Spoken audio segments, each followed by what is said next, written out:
individual's data is owned by the individual. Opening that data up to a third party Yeah. must, must by law remain completely in the control of the individual. Right. So the question then is, why would I, as a consumer, open up, private biometric data or physiological data to a third party? I need to understand the value that I will receive if I open up my data to them. People have to have a certain level of trust, that what needs to be kept private will be private, right? It'll just be between me and my doctor, between my lawyer, or between me and my fitness provider. Right. And I trust, and I have a high level of trust that around the sanctity of that relationship. And I have a high level belief that I'm getting tremendous value in exchange for my willingness to open up what otherwise, I might keep to myself. Hey listeners, in this next episode of Tech in 26.2 Pod, I'm really excited to bring Tom Fowler, former president of Polar North America. He's also advising board member of quite a few health and wellness companies in North America and across different other countries as well. Our discussion focused on three key areas. First, to learn about his experience turning around Polar in North America especially, and deep dive into the smart watch industry. What makes smart watch smart? We focused on that. Part two of our conversation focused on, in the mix of all the technology that available in today for an athlete or an amateur athlete, how one should navigate to which technology to adapt versus to ignore. It's a very fascinating discussion I had based on Tom's incredible experience understanding technology, how they shape and actually the industries, as well as help and cannot help an athlete as such. The third area of our conversation focused on for the entrepreneurs who are looking into build an organization or a company in the health and wellness industry, how they should think about finding their target audience. Should they start with elite athletes, or they start with the amateur athletes, which is a broader audience, and then bring it to the elite athletes? It's a very interesting conversation, and I was very appreciative of Tom's thought leadership in this space as such. We wrapped up our conversation, obviously touching upon his legendary career in health and wellness industry, as it helps him to serve as advisory board member of so many health and wellness startups in today's world. I'm sure you'll enjoy this episode, and if you do, don't forget to like, share, and subscribe. Thanks for listening. Welcome, Tom. Glad to have you here on the pod. Yeah, thanks for having me. I'm excited to spend the next couple of minutes with you. Great. So we'll start with your background with Polar. You are the former president of Polar North America, which you have a dramatic turnaround story at Polar. And if I look at your LinkedIn profile, you called out that you pretty much grow the D2C, a direct-to-consumer channel, from less than 5% to over 25% of total revenue. Yeah. Also increase the gross margin by 32%, with reducing the operating cost by 45%, which is incredible numbers. I'm just curious, and also you are part of Polar during the COVID periods, like in 2016 to 2021. So you have seen that COVID timeframe as well. I'll be curious, what are the catalysts for that growth that you're able to drive, that dramatic turnaround for Polar? Yeah, so if we're talking about top line growth, so on the revenue side of the P&L, so the first driver was to stop focusing on trying to sell features and price, and start selling the brand. Polar has this incredible position in the market of being the original innovator in wearable technology. The company developed the first ever heart rate monitor, that could be used by an athlete Right. back in the late 70s and began commercializing, in like 79. I had my first one in 83. And the IP that has been developed since, the beginning of the company, even through to today, is incredible. Like, Hmm. as a technical company, Hmm. with true R&D engineering excellence, Polar really has no peer. It's absolutely fantastic. That was, not very well understood by the market. So the notion of technical excellence, dramatically better data accuracy than other alternatives. This story hadn't been told. So we really needed to impose upon the consumer and the retailer, the core value proposition around differentiation, which, wasn't like we have more features than Right. the others. It was that, when we bring something forward to the market, the technical excellence, the solidity of the engineering underneath it is without peer. So if you care about accuracy and if you care about quality, you know, uh, Polar is the best choice. May not be the biggest brand, it's not Apple, it's not Garmin, it's not as well known, but for those who, care to look under the hood and see, what actually is driving the function of the product, Polar is outstanding. That story had not been told.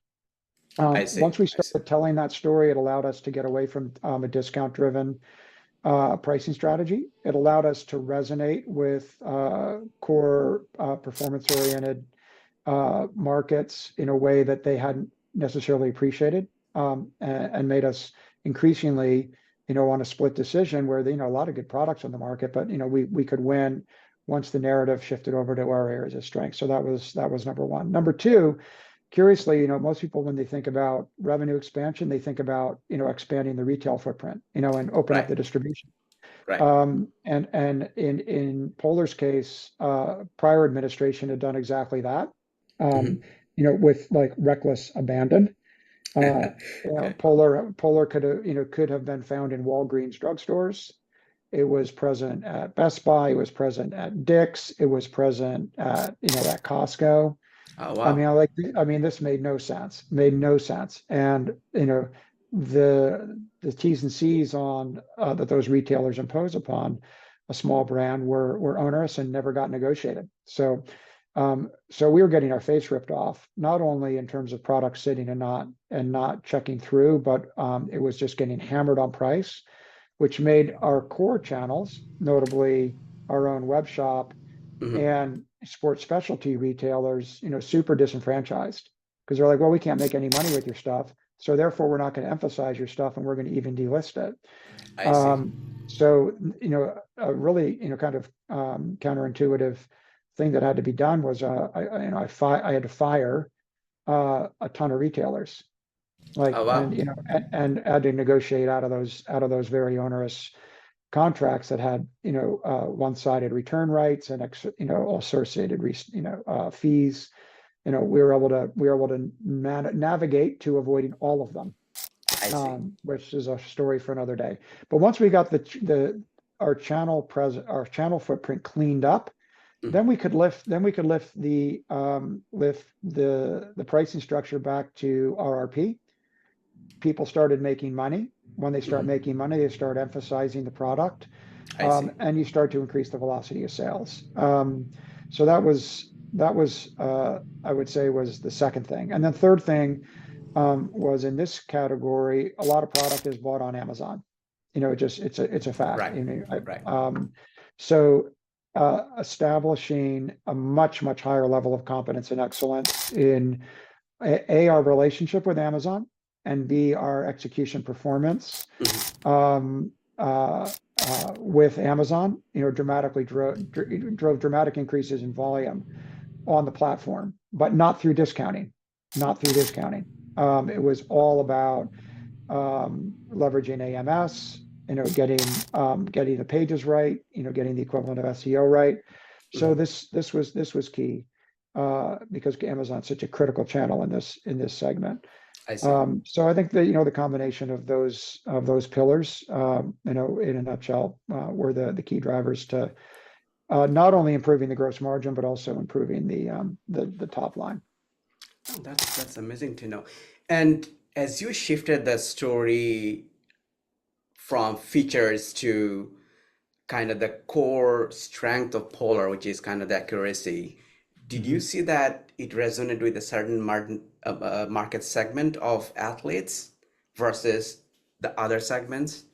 Yeah, definitely resonated with a segment of the market that was either Hmm. uh, quite dedicated, quite dedicated amateur endurance athlete, who understood the difference between, like that, if you're talking heart rate, the difference between being at, say, 130 versus 140 can be monumental. You're in a completely different energy zone. The character of the training is totally different. It's only 10 Right. beats, but if you look at the variability between different products on the market relative to accuracy, you'll easily see uh, divergence of 10 beats or more. Oh, And wow. the other one is also the sensitivity of the heart rate sensor to have as minimal lag as possible. I So, see. heart rate is a lagging indicator. It takes, if I stand up from my desk right now, my heart rate will respond, but a sensor won't register that response, for 30 seconds or a minute. Like it's always kind of trailing. I see. So, the degree to which you can reduce lag and get Hmm. more accuracy in the moment, that's super key. So that was one segment that was like, oh, this is good. The second segment were the institutional customers.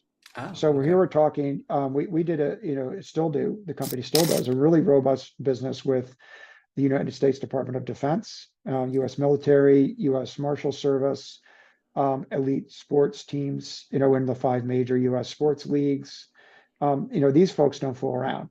Like, they don't Right. care who you are, Right. and there's no, like, they're not interested in like sexy images marketing. They're like, does the stuff work? And Right. they put it through its paces against, laboratory grade gold standard product before they make a decision about where to spend their budget. Um, we were able to be very, very successful Oh, wow. on the Okay. B2B side, by virtue of the emphasis we placed on accuracy, and sensitivity in the data, to be truly real time. So that was a channel outside of consumer that benefited very, very strongly from the emphasis, as well, of course, the research community. There's Oh, wow. a Okay. company has a very strong relationship, for example, with Memorial Sloan Kettering Oh, okay. hospital, with over 700 U.S. based universities where Polar's technology will be used Hmm. as the gold standard for them to be pursuing whatever biophysical or biochemical study they might be doing, but they will choose Polar because they know that it is the best and most accurate for I see. research purposes. Hmm. So uh, and the result of that accuracy was not only were we used, but we became present, Right. as the noted provider in all of the white papers Oh, that okay. were the outcomes of the study. So it's like, all right, everybody starts reading, anybody in that community starts reading these white papers about, how a particular study was conducted and what the results were. Well, they're always going to look at like what was the design protocol for the research. I see. I see. When they're like, oh, polar, well, across the board, that Yeah. has a nice effect on certifying that the brand is good. In fact, I think while I was at Polar, the company was cited, and I think it was 735 independent research institution white papers. Oh, You wow. know, the next closest brand was 11. Oh, wow. That's like, I don't know how many multiples I have to put my math hat on. Yeah, Yeah, but that's pretty big. Yeah. yeah. I mean, 735 to 11 for second place. Well, it's a pretty good stamp of approval around Yeah. technical excellence. And there's a trickle down effect of that. Not only in B2B, but then from B2B to in B2C. Right. So Right. this kind of brand halo around technical excellence was key. So those communities really liked that. No, that's amazing to know. Now, a curious question from my side. I'm wearing an Apple Watch, and I know we're Yeah. talking about Polar. Mhm. One thing that I was always curious, what makes a smartwatch smart? Like, what is your take on it? As you have seen, overseen the whole of Polar across different end to end. Yeah, yeah. Well, I think the definition of a smartwatch has evolved and will continue to evolve. Yeah. Uh, in a time not so very long ago, smartwatch was just sort of a generic term for any digital watch that was capturing any, variety of data, whether that was biometric data or data flowing from the phone or through the, or the cloud. So it was just sort of like something that does more than tell time. you I know, see. I see. Okay. was a smartwatch. So now I think the definition of smartwatch is really changing to be something that is delivering more integrated guidance where multiple data inputs are being synthesized, Hmm. assimilated, run through really intelligent algorithms Uh-huh. to then deliver an insight to you where you sort of like, what does it mean? Okay, let's just take the athletic case. I've been running for an hour and this is how far I've run and this is what my heart rate has been. Like, well, okay, interesting, but what does that mean? Right. Like, Right. is that appropriate? How does that fit into my overall goals? So is my overall goal to run a really fast 10K on Saturday?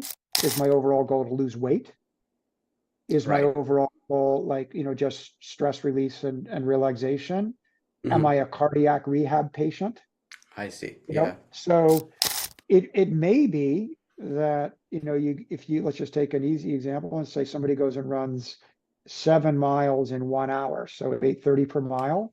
Hmm. Well, like, is that appropriate for you? It might be perfect, Right. but for me, it might be completely off the mark. And for my wife, it might be somewhere in between. So, when I think about smartwatch today, it's actually delivering relevant guidance that I is see. personalized to the user.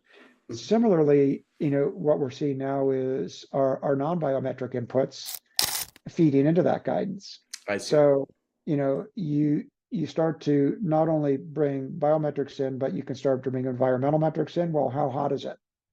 What's the Ah. heat? What's the heat index? So today here in New York, it's going to be like 92 degrees Fahrenheit with pretty high solar index. So running 7 miles in 1 hour today might be very different than running 7 miles in 1 hour. Equivalent fitness, but the only thing that changed was if it was 45 degrees and cloudy, Right. like, Right. okay, well, like, what is the impact of the environmental condition relative to what I should be doing in order to deliver me more effectively towards my objective, whatever that objective might be. So we Right. start to see that. And then you start thinking about factors that are completely outside of that hour. How well Mhm. did I sleep last night? Did I travel? Did I just return from like on a night flight from Asia yesterday? Right. What are my hormone, what does my testosterone versus cortisol level look like? Hmm. Uh, uh, you know, and what is on my schedule for today or tomorrow? Am I getting on a plane tonight to fly to Europe? Like, wow, I'm going to have a lot of physical stress from Right. just travel. I'm Hmm. super loaded up Yeah. from the Asia trip, even if, not because of, athletic activity, but from travel activity. Oh, and now my calendar, the watch knows I'm getting on a flight from JFK to Frankfurt and going straight into meetings, like no recovery. I see. Now, does that 1 hour and at 8:30 per mile still make sense? Yeah. Yeah. All of it. So the smartwatch, is evolving to a place where it's it's looking at the human in a 360-degree way that it has not in the past, that goes beyond biometrics, goes beyond physical activity, but looks at the total life, I see. right? So then deliver, to deliver the odds like, hey, maybe the smart thing for me to do today is just like, go for a walk and do a little bit of yoga and make sure that, like I crank up on hydration and electrolytes before I go to the airport, That's true. Yeah. and so on and so forth. So that's the smartwatch of the future is really a life coach, not just a sport coach, I see. not just data, but interpreted, truly interpreted data that allows you to be more precise and more on point. So every single day is a great day relative to health, wellness, fitness, mental and emotional state, work performance, mental acuity, Right. everything. Not just did I achieve my weight loss goal or did I break my goal time Yeah. in the which has been a very siloed approach, which was the best in class in just last, say, as recently as 2 or 3 years ago. So now we move into total life performance. So this is a long answer to your short question, but No, I that's think that, the direction of the entire digital fitness industry, and with yeah. the smart wraps being and the phone, the app, application on the phone Yeah. being the hub on that wheel. Yeah, no, that's thank you for painting the picture. It looks like the watches has become not a thermostat, which just tells you, okay, it's 92 degrees in New York today, versus trending towards it'll give you some actionable insights where you can become a thermostat, or you can adjust what you need to adjust because you're getting some actionable insights to act on based on the information that is it's collecting there.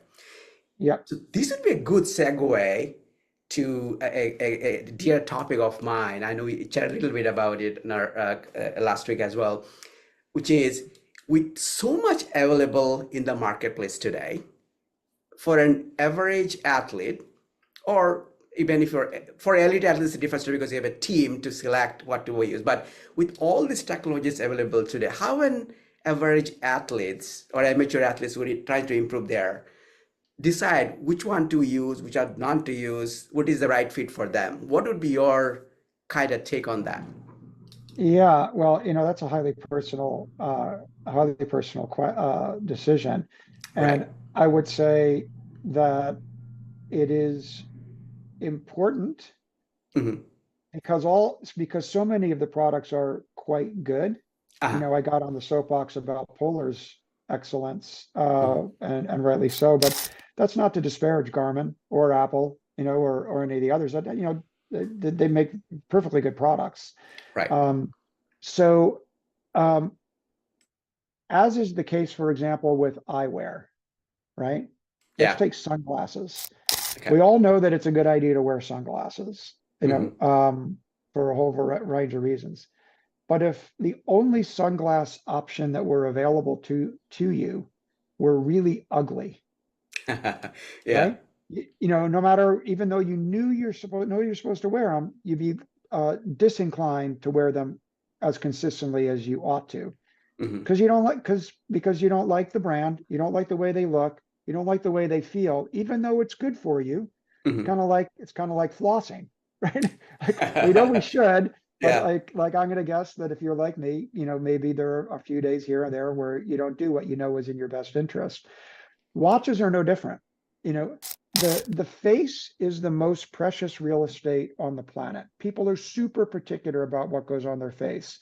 Mm-hmm. This is what drives, the massive eyewear industry to have like a bazillion different styles of eyewear, whether it's, just corrective lenses or sunglasses. People are very particular because it's going on their face. Same thing with cosmetics. The Right. second most valuable real estate on the planet is wristwear and fingerwear.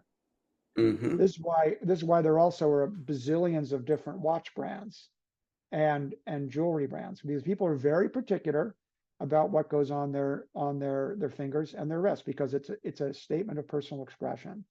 So coming back to your question, uh, an individual needs to feel comfortable Uh-huh. with the brand and the form factor of the product that they choose, that it feels like I like as a personal statement of who I am. I I'm see. comfortable putting this on my wrist just the same way that people are particular about eyewear on their face. That's often overlooked, I because see. Yeah. the sports watch, companies all are like, features, benefits, Yeah. interface, blah blah. And they're like, well, how does the aesthetic make you feel? Mm-hmm. We started to see both Garmin and Polar, bring different, going from 43 mil to 41 mil to 38 mil, so different sizes, and then bringing, different colors and different treatments, titanium versus aluminum, plastic versus steel. Like some of them have more heft to them, some of them feel lighter, and this is all part of, trying to get to the aesthetic correctly. But the key thing is, if you're not if you could have the most awesome product from a function perspective, you maybe get as a gift, so it didn't cost you any money. So Right. price is out of the equation. But you're like, I just don't feel, I don't like it because it's so big and chunky. Like Uh-huh. it's annoying me. I'm not Yeah. going to wear it at night to do the sleep tracking. Like I just can't. Like Right. it's feel stupid in this wearing this thing, Yeah. right? Yeah. Like, doesn't matter how good it is. Mm-hmm. So you got to be comfortable about, like, okay, where are your own personal guardrails? Yeah. Just aesthetically, before you start looking at function, and by no means should any individual end up being boxed out from getting the right capabilities, because they're a slave to aesthetic. Uh-huh. Because no matter what your aesthetic preference is, there's a great product for you. But Right. the first stop is, okay, like, what sort of form factor am I looking for? That's I think is a more important decision point Mm-hmm. than most people realize. Putting it out front, I think, is important. Then second, um, uh, the appreciation Uh-huh. for what modern technology can deliver in terms of value, and life improvement, athletic improvement, for 98% of the people who are in the market, the potential value delivery is wildly underappreciated I by see. the by the by the tip by 98% of the consumers relative to what the technology is capable of doing for them.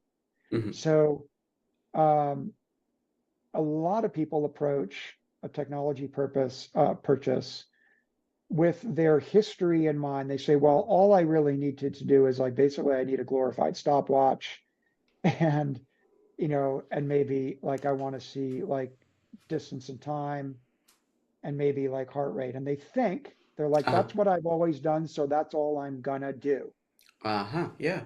right? So the huge miss there is that, well, it's like, you don't need to spend very much money in order to just keep doing what you've always done. Right. But that's not the point.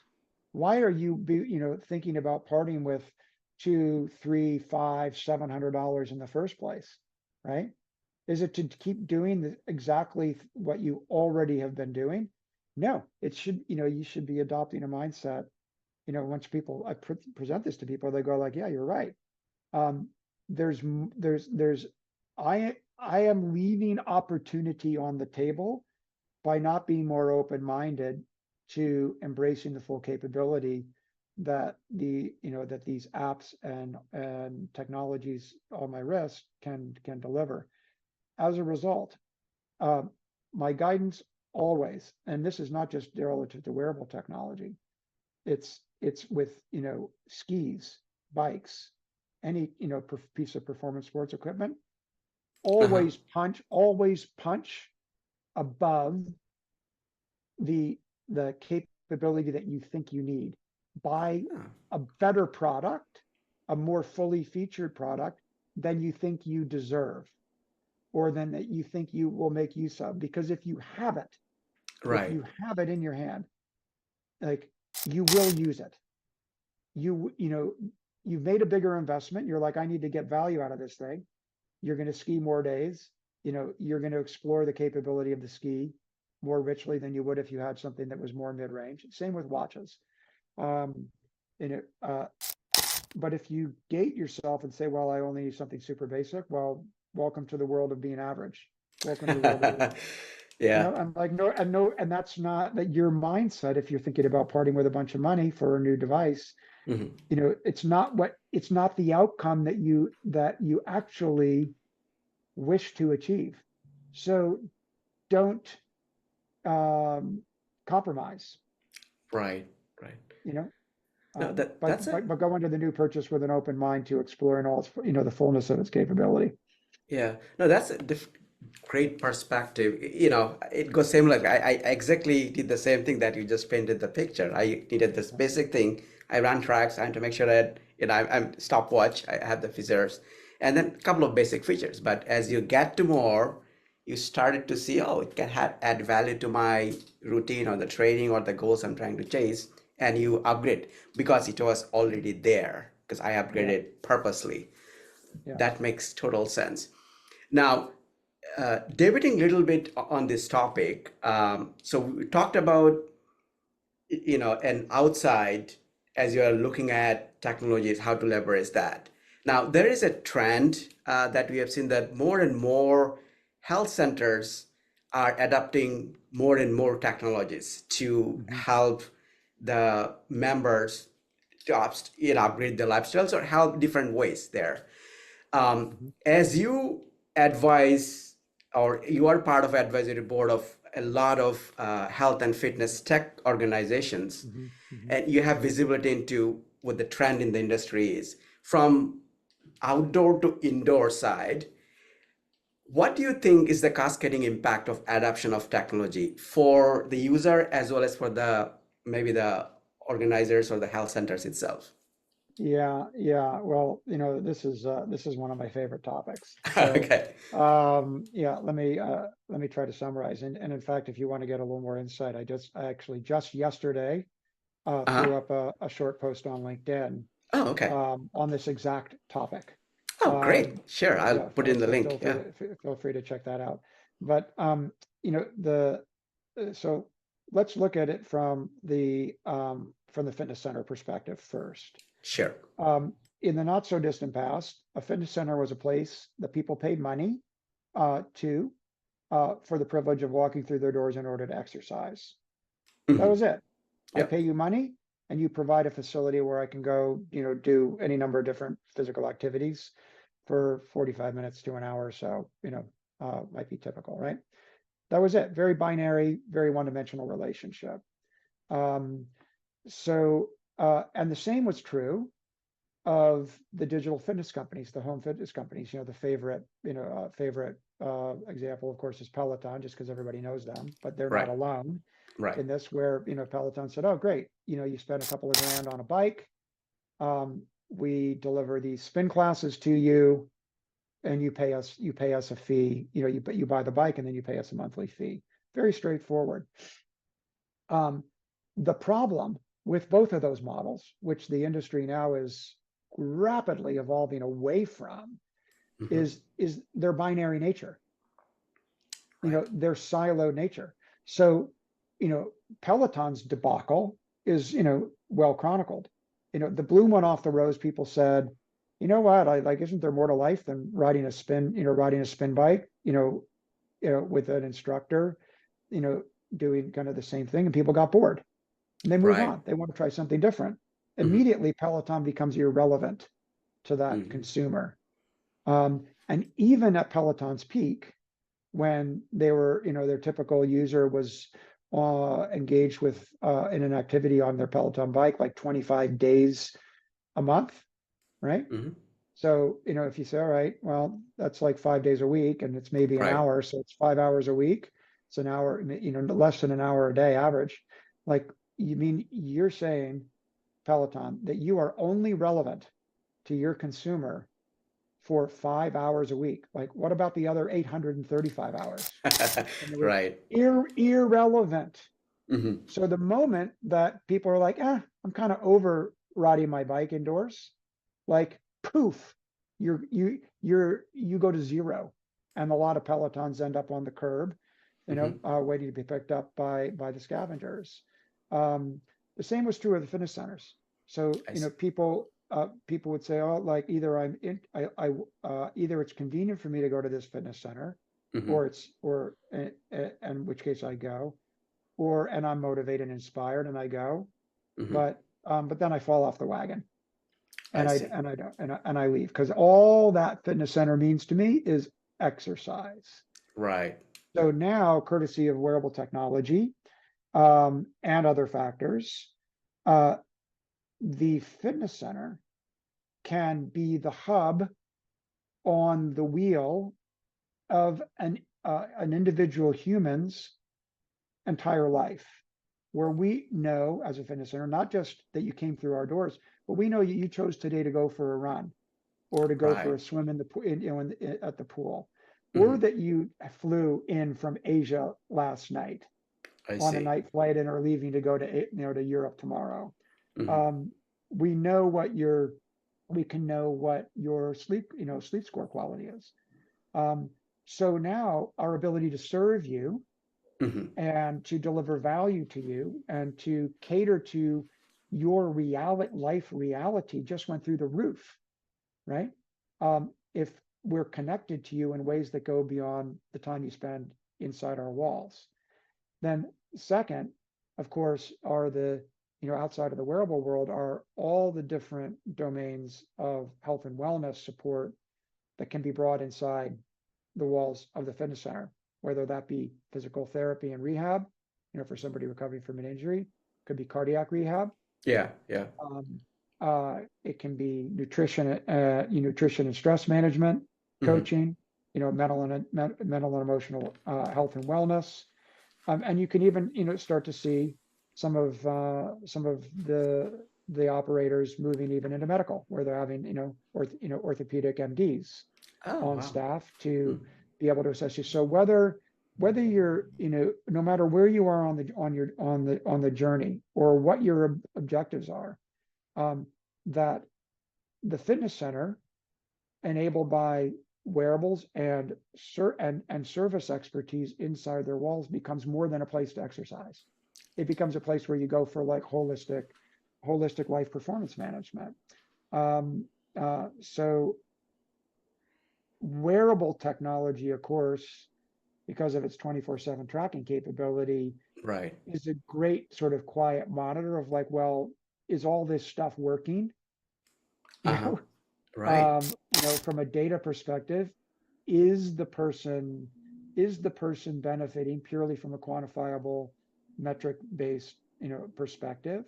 Mm-hmm. Um, can the application interface also allow inputs on subjective, non-measurable Uh-huh. characteristics, like, well, like, how well do you feel? How do you feel today? How well do you Right. feel that you slept last night? Mm-hmm. And start, and this is where AI can start to be very, very helpful, where, it's taking prompts from some of the subjective inputs, combining it with the data and the Mm-hmm. demonstrated behavior patterns, Mm-hmm. and start to really, start to deliver a level of insight, coaching and support and value and service, Right. that, would have been unthinkable, just a few short years ago. So this is an exciting time, whether you're a fitness center operator who can embrace that type of visionary future. It's an exciting time if you're I'll call it a digital fitness equipment company like a Peloton or the Mm-hmm. Hydro or a Yeah. Tonal. Mm-hmm. There are many of them. To suddenly vault into a whole new dimension of relevance and value that you can represent to your consumer, as opposed to the binary transactional domain of value that you have in the past. And of course, the same goes for the wearable tech companies that are instrumental in empowering the delivery of that value. No, absolutely. Tom, do you see that data privacy is a concern, and how are you seeing organizations navigating that? Yeah, yeah. Well, of course, an individual's data is owned by the individual. Right, right. So, opening that data up to a third party Yeah. must, must by law Mhm. remain completely in the control of the individual. Right. So the question then is, well, why would I, as a consumer, open up, you know, private biometric data or physiological data to a third party? And this is the sales and marketing challenge, and frankly, the bar that the Equinoxes, the Lifetimes, and the others need to clear if we're talking fitness centers, or that, Uh-huh. the tonals, Mhm. if you're, let's use them as an example, need to clear if they're a digital fitness equipment company, Uh-huh. where I need to understand the value that I will receive if I open up my data to them. Like if they just Right. say, give me your data, and they can't give me a really, really good, compelling argument for why I should, Uh-huh. well, I'll be like, well, no. But Yeah. but I mean, then I'll be like, well, why should I? Like, but if it's like, well, if I do this, this is what I get. Like, Mhm. oh, okay, that's compelling. That's really compelling. Like, and I trust. I know there obviously has to be a lot of trust, just like Mhm. there is between you and your doctor, Right. you know? So, I mean, if there's no trust, well, maybe you don't tell the doctor the whole story, you know? Right. Like, same as with your lawyer. Like, oh, your lawyer is representing your interest. Well, if you don't trust your lawyer, Right. like people will hold back, and then the lawyer will be like, well, why didn't you tell me that? It's like, well, it actually boils down to trust. They might not Mhm. say that, but like people have to have a certain level of trust, that what needs to be kept private will be private, Mhm. right? It'll just be between me and my doctor, between my lawyer, or between me Mhm. and my fitness provider.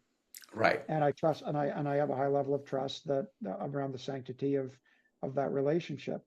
Mhm. And I have a high level belief that I'm getting tremendous, tremendous value in exchange for my willingness to open up what otherwise, I might keep to myself.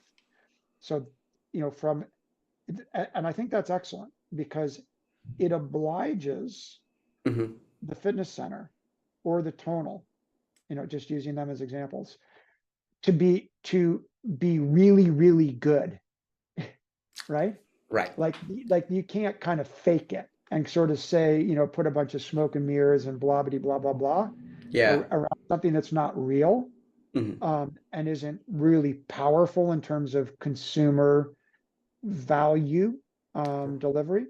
Mhm. You must. If you don't, then the people will be like, this is, this isn't particularly helpful.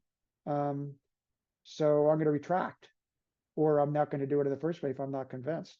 So they have, it keeps everybody quite honest, and really operating the consumer's best interest, as opposed to just like, maybe the temptation to make a quick buck and, Yeah. charge more on a subscription Right. for something that is maybe not fully baked, isn't really useful, you Mhm. know? So I think it's a great governing mechanism Right. to Right. ensure quality, for those who are asking for the information. They got to deliver. Yeah. They got to Yes. deliver. Otherwise it ain't going to work. Yeah.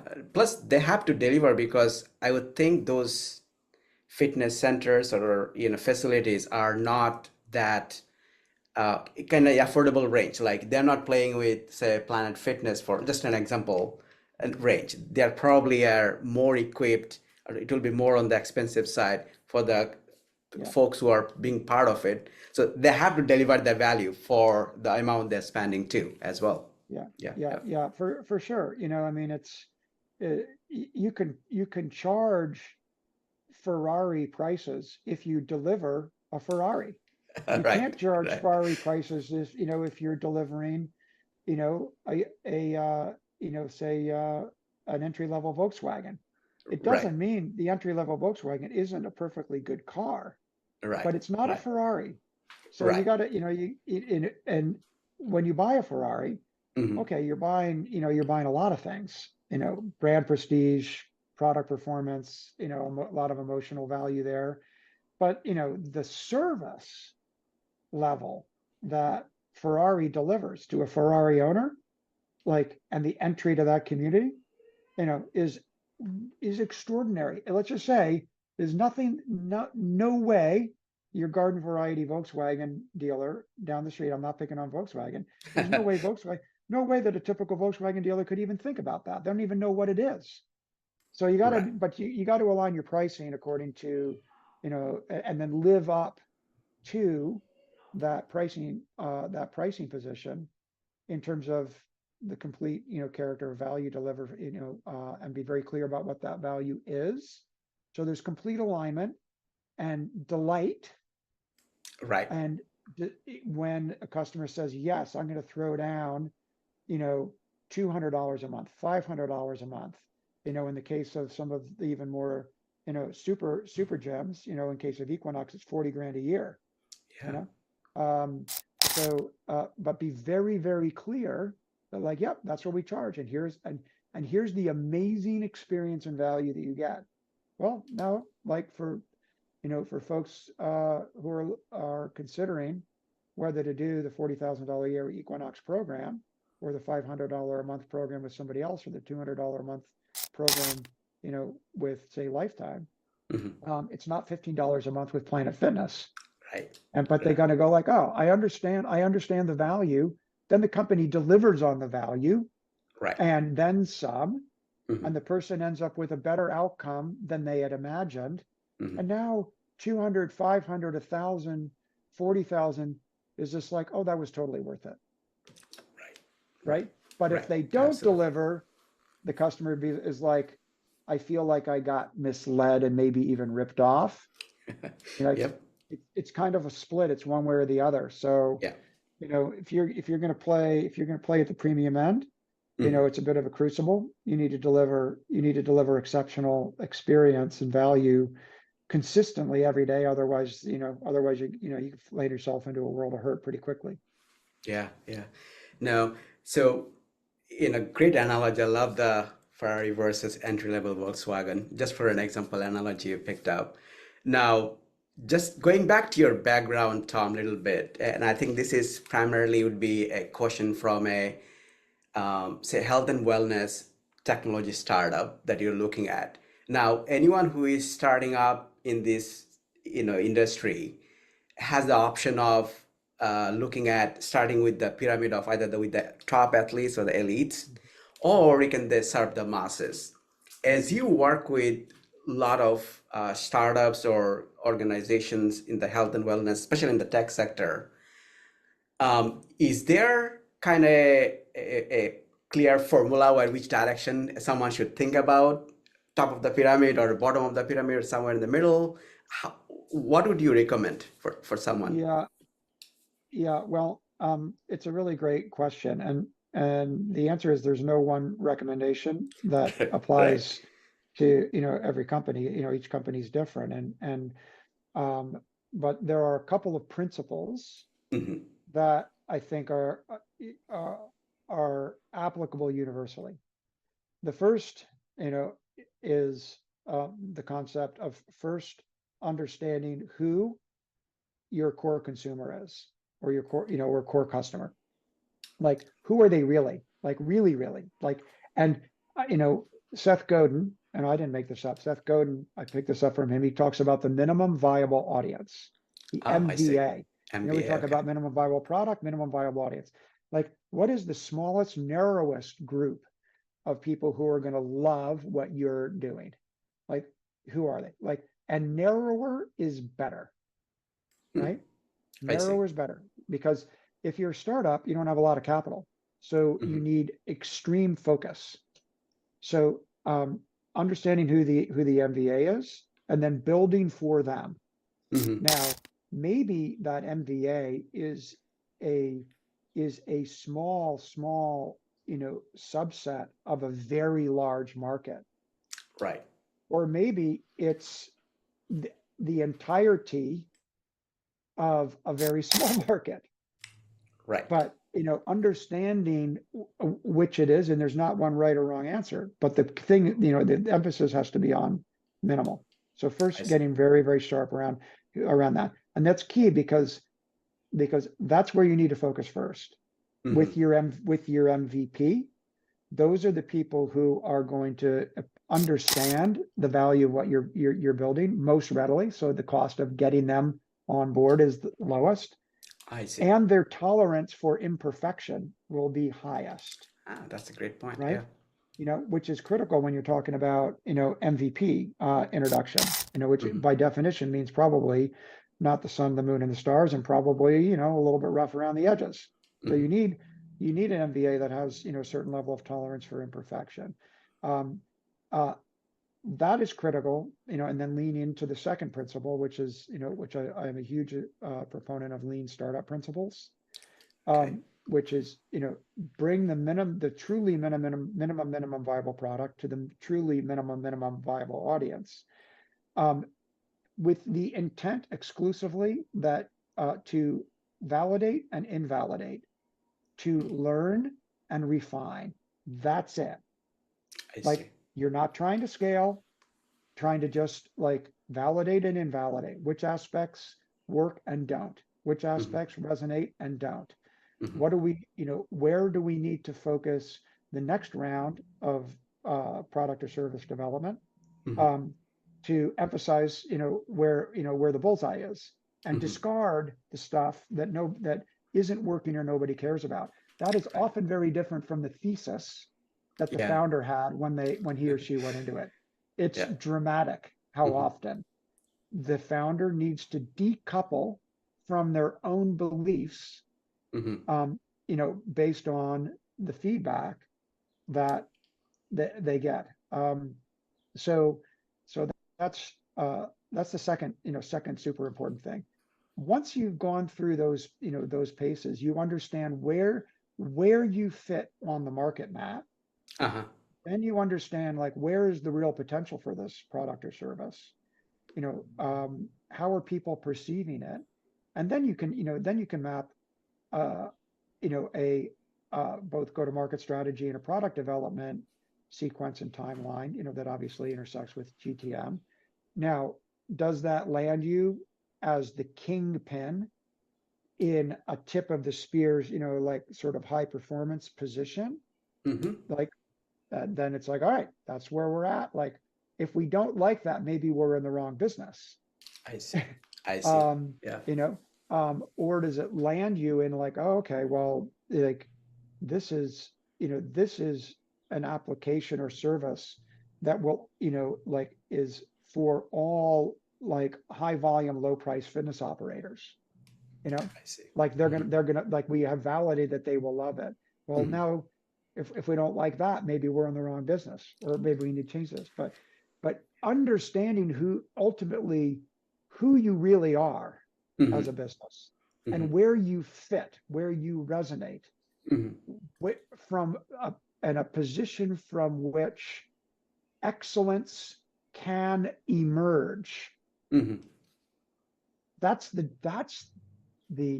task for the founder in the early stages of his or her company journey. So no bias around it. You have to start here, at the tip of the pyramid, or you have to start here in the masses. I see. You gotta go through the process to understand authentically where you land. Right. So I think your recommendation is find the MBA, step to build the MVP for the MBA, and then the third step is then you decide where you should start, top of the pyramid or the bottom or somewhere in the middle, based on what you learned from the step 1 and 2. All about establishing that clarity around what your true value is and for whom. That is true. And then you have that clarity, and then you're like, okay, how do we feel about that? And what do we do with that? How do we move forward from here? But you're dealing with market truth as opposed to founder theory. Right.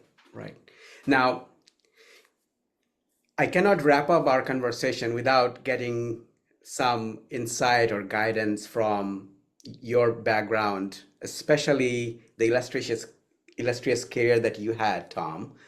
you work with some, the legendary brands, make them grow, and there are results to show.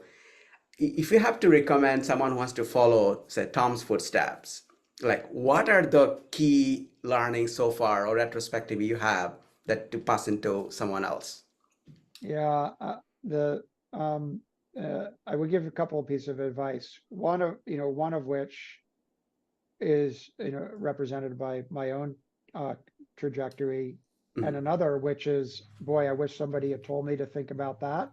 Uh-huh. It's something I would have benefited from, and I'm really, and I would recommend somebody pursue, but it's not something that I have in my experience set. But boy, that was a miss. So on the this is what's worked well for me is never, not only never shy away from a monumental challenge, like actually seek out like the really tough situations. Hmm. Like, I see. you know, my whole career has been based, whether it's big giant companies like Nike, which was a turnaround in Hmm. the division. I looked after the ECG product category in Europe. It was imploding. I mean, it was a complete disaster. Now Nike as a company is, another matter, but that product category Hmm. was going off a cliff. So I mean, so it doesn't. It's, turnarounds are not the sole provenance of small and medium sized businesses. There can be turnaround and like huge challenges inside very successful large organizations. I see. Seek them out. Like, most people shy away. Like, Hmm. like, sprint towards those because very few people will. Um, Right. so, so in my experience, being involved in early stage businesses that have, fires to fight every day and challenges to overcome, like life and death challenges, like all the time. Hmm. Um, Mid-sized companies that like can't figure out how to grow, they've gotten out of the blocks, Hmm. but they can't figure out how to go beyond out of the blocks. I mean, Cervelo would be a great example of that. When I joined Cervelo, that was a great company, real not distressed. Guys had built Right. amazing product, Hmm. but they weren't scaling. The company was just kind of bumping along and wasn't getting its due market share given the engineering excellence of the product. So, how do we scale this thing? It's like, well, that was a difficult needle to thread. Hmm. Um, so whether it's turnarounds or I'll call them stalled situations where there's like upside that the company for whatever reason is not capturing, like those are the tough challenges that involve the hard big decisions. Hmm. Be part of be, get into those situations as often as you can. Hmm. Like, they're not easy. You'll be staring at the ceiling at 3 a.m, try to figure out Yeah. what to do, Yeah. and that's not, but and in the startup case, I mean, uh, I can tell you, you know, uh, when I was at Recon Instruments as an example, or as the CMO there before we sold the business to Intel, the company was going to be bankrupt, cash out in in less than 10 days, Wow. five five times in 3 years. We were like up against it. We're like, we're not going to be able to make payroll. Now, very few people in the company knew that. It was Uh-huh. just a small collection, but it's like that'll get your attention. Like we True. need we need to figure out how to raise some cash, like like right now. Yeah. Otherwise, I mean, so these challenges, whether they're as acute as the one I just described or not, they force you to focus on what really, really, really matters, Mm. and what the core root of the problem is, in a way that more status quo situations never will. So that would be a piece of guidance number one. Like, seek out the toughest situations, and and run into them. Like, you'll get beat up. Yeah. You might not, the company might fail, you might fail, but I'll tell you the cathartic character of that experience. will shape you in a way that nothing else in life can.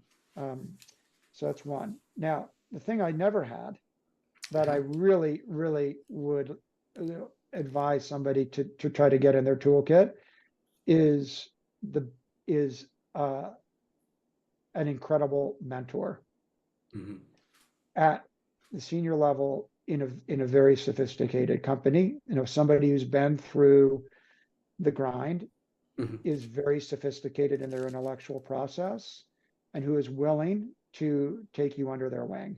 And I see. And that's not just like for a brief period of time. That's sort of more a life mentor scenario where sometimes for a young person that can be a friend of their parents.